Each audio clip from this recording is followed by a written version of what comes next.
life between South Park and Burien, Sunnydale.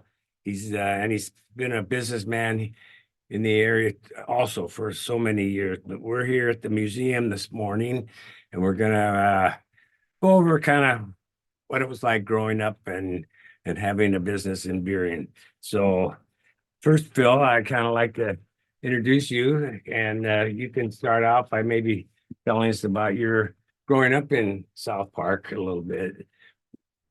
Yes. This is Phil, and I was born and raised in South Park, and lived down there for quite a few years. It was a great place to live in. Most of our time was spent down at the park, South Park gym and everything, and it was altogether different. It was great. Nothing was organized. We organized ourselves for baseball, football, whatever. And it was great growing up there. And it was something, I had a paper route, I cut grass and stuff, keep going, make a few dollars. And eventually I went to Cleveland High School. I was up there and graduated from Cleveland High School in 1950. And it was a great school. We had a great time. We never had any violence, never no fights or nothing. Things were different back then. And we were very lucky to grow up in that era.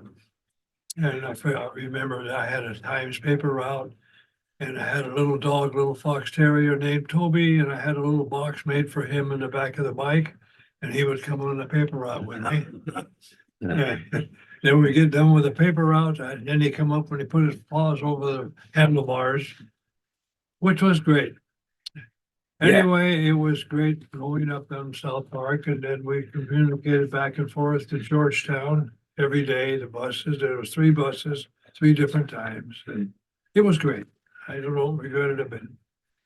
So the Isernio, they had farms down in that kind of by Bowens and the similar, maybe where the runways are now, or Associated Grocers, or I'm not quite sure exactly where your farms, the farm. Yeah, I don't know if you're familiar with the tavern down there in that area. But Grandma and Grandpa had the farm. They had about a 40-acre, 50-acre farm. And it was another great thing to be a part of. We'd go over there and help with the crops and everything. And that's how I learned how to drive the truck. And every Sunday afternoon, we'd all meet with the family and play bocce ball, spaghetti dinner every Sunday. And all the kids and stuff would play games. It was different back then, life was simple. Uh-huh. And I just, hopefully one of these days it'll turn around again, but I don't think so. Yes. Well, yeah, that remains to be seen. But yeah, so you probably played baseball there at the high school, and or I'm not sure, but you played a lot of Oh, yeah. baseball growing up. I played a lot of baseball. I started off with Cleveland High School. I made the team as a freshman, played 4 years for Cleveland High School, made All-State, and then played, my goodness, semi-pro, pro, and various different divisions of baseball during my times. And then I went into service. I played baseball in service. We won the European Championship, and it was a great experience.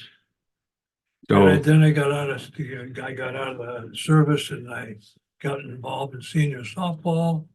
I played 33 years of senior softball. I just gave it up 2 years ago.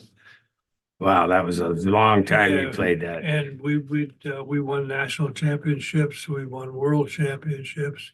It was a great run. And I met a lot of nice people, did a lot of traveling, and that was part of my retirement. Yeah, that sounds very fun, and to be able to do it, it's at an older age is really remarkable. So Yeah, I was 89 years old when I gave it up. wow. It was a heartbreak, but what are you gonna do? I didn't want to chance it no more because your reflexes are not the same as they were before. No.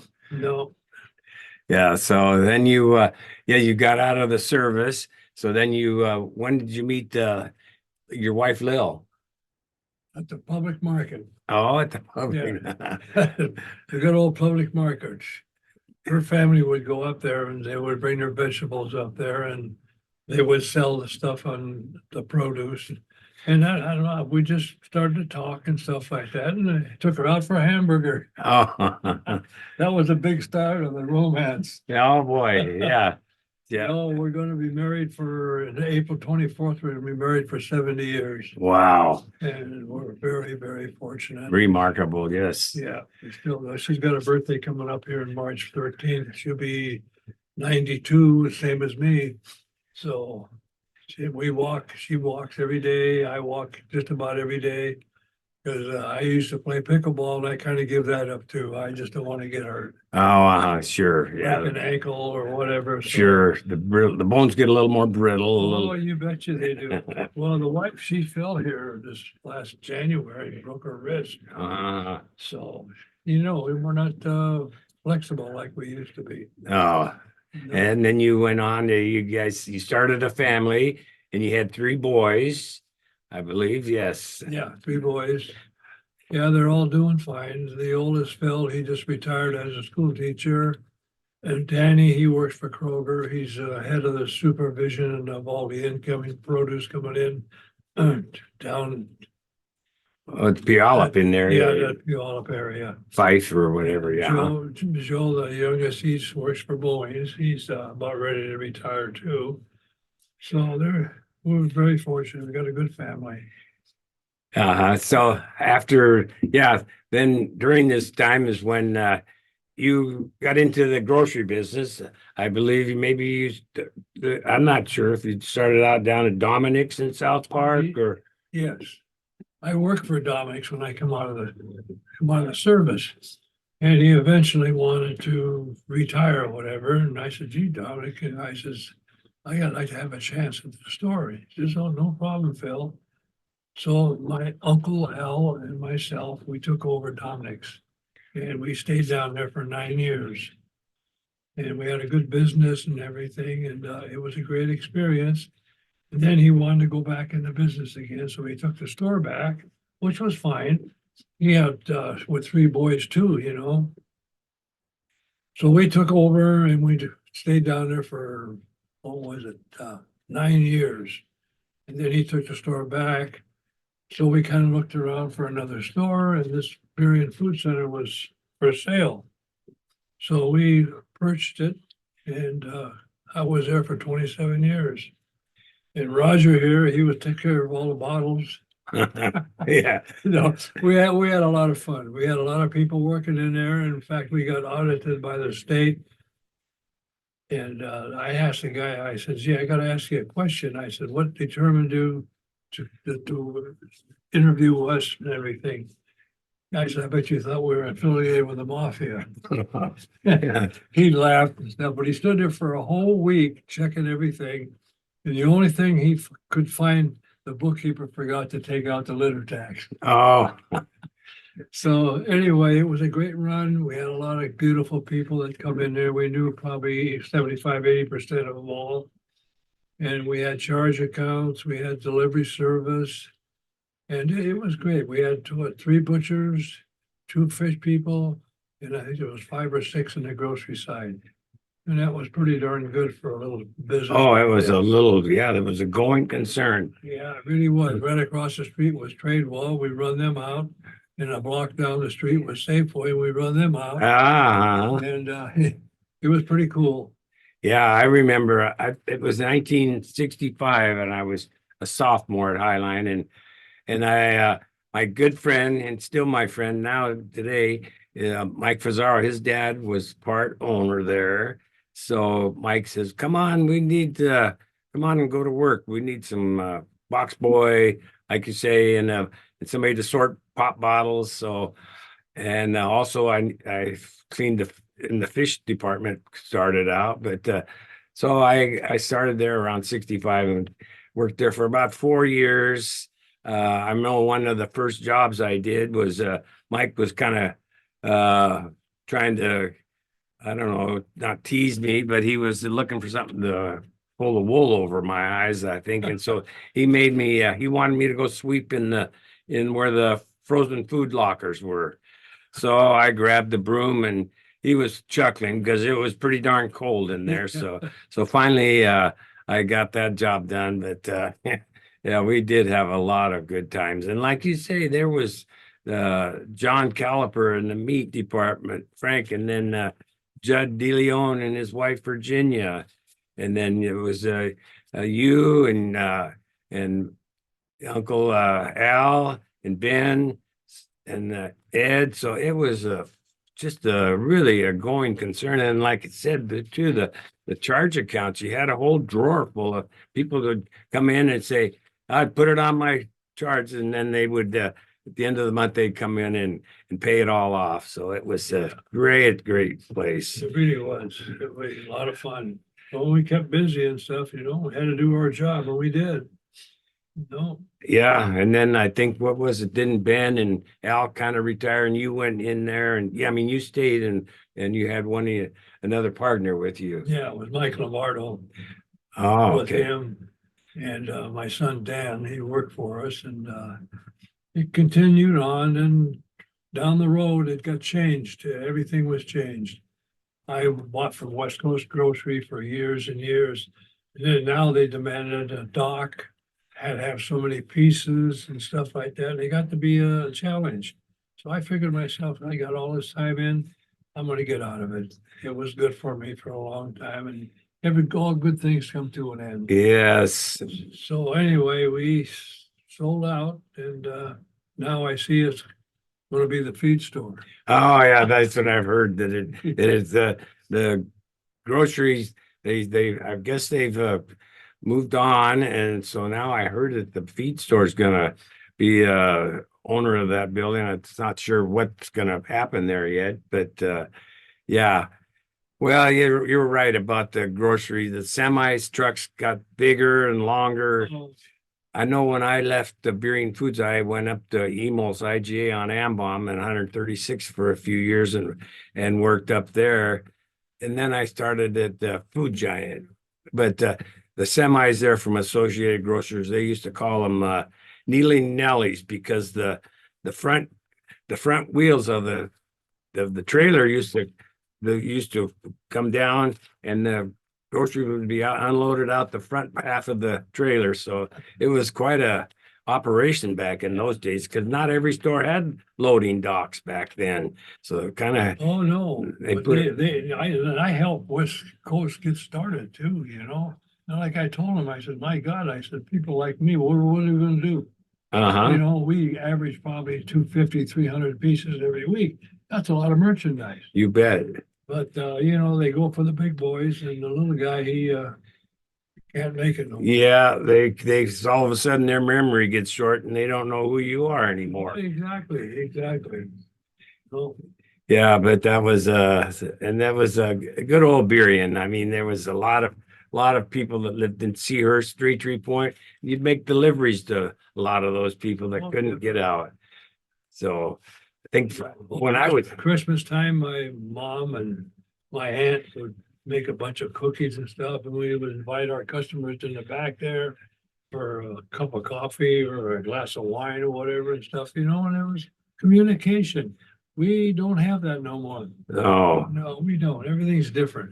And everything is speed, more money. It's different. And I'm very fortunate to have the good times back then and stuff. oh yes. You bet. Yeah, I know when I was working there, I'd be carrying groceries out to the car or stocking shelves or whatever. And then I believe it was Fridays, uh, you would either Mike or myself would go down and pick up your mother down in South Park Yeah, and her neighbor and bring her up to the grocery store so they could shop. So that was always a fun day too. yeah, really. Yeah. Well, But yeah, so anyway, we moved on. But after Arian Foods, you kind of you retired and kept pretty busy doing that with your softball. And also, now tell us about your opportunity. You threw out the first pitch at a Mariner game here about was it last summer? year, yeah, last July the 3rd. That was quite an honor. I really felt honored to have somebody do that for me and stuff. My son was part of it. He was a marketing teacher. But you get him over there and you throw that ball, I bounced it. I didn't get it all. Oh, well. I was kind of embarrassed, but I got a kick out of the guys that don't feel bad. You ought to see some of Oh, uh-huh. them.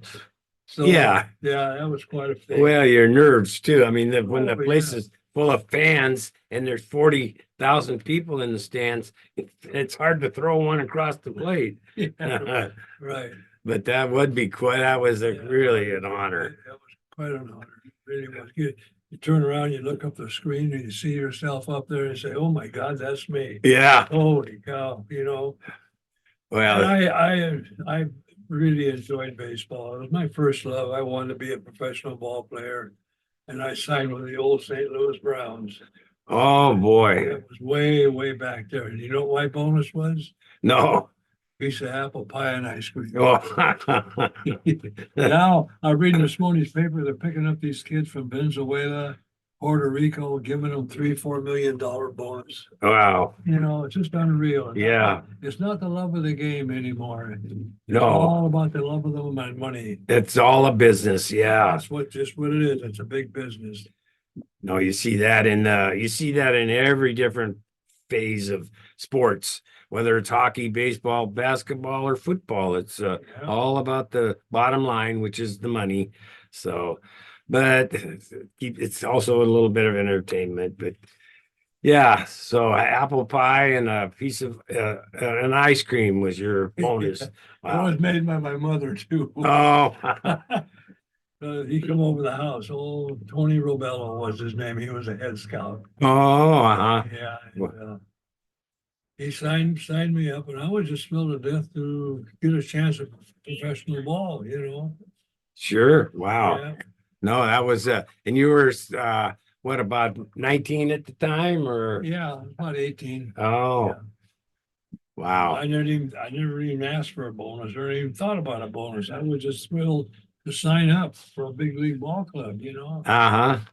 Well, that's a thrill right there, just Oh, being you the betcha. Put a nice article in the paper. because there was some ball players that came out of the Seattle area. I mean, Oh, you Freddie betcha. Hutch, Yeah. I read oral histories down here in our museum where they said that Fred Hutchinson used to come out and on Sunday afternoons he would come out the Lake Burien School out here and he would play baseball.